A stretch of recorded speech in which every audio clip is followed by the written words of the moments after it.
So I think the first thing to note is that there's always been a deep linkage between the US and East Asia in the chip industry. So Fairchild opened its first assembly facility in Hong Kong in 1962.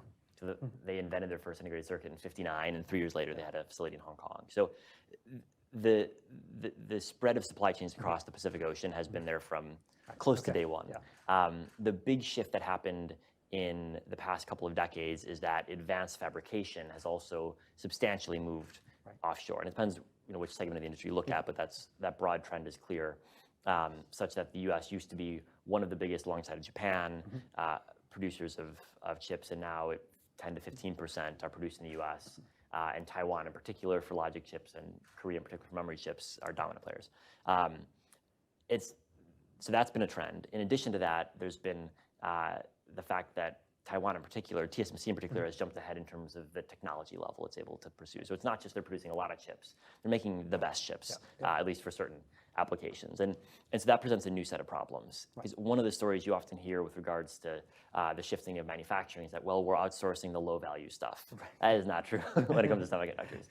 TSMC does stuff that no one else can do, and there's nothing low value in chip fabrication. But was that the rationale at the start? Because obviously some parts of the supply chain have remained in the United States. The design, basically the front end and the back end. If you think about Relishi's smiling curve, those parts stayed in the U.S. Partly due to government investment, and partly due to the fact that the the eventual assembly owner is back here in the United States. But why did those parts move overseas? Was it because initially they were the lower value parts of the supply chain? So I think there are three reasons. I think one is that there were some cost pressures to shift abroad.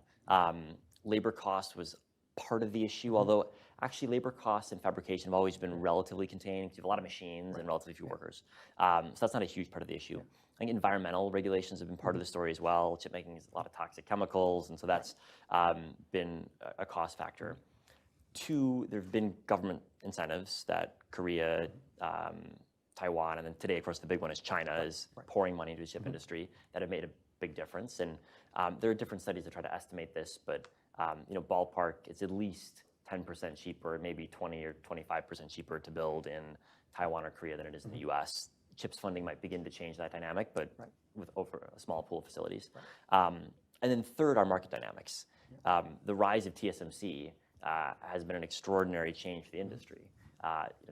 Today, TSMC produces around a third of all logic chips in the world, and they happen to be based in Taiwan. It wasn't inevitable, but Morris Chang set them up in Taiwan. And so as that company has grown, they've kept almost all of their capacity in Taiwan. That's beginning to change.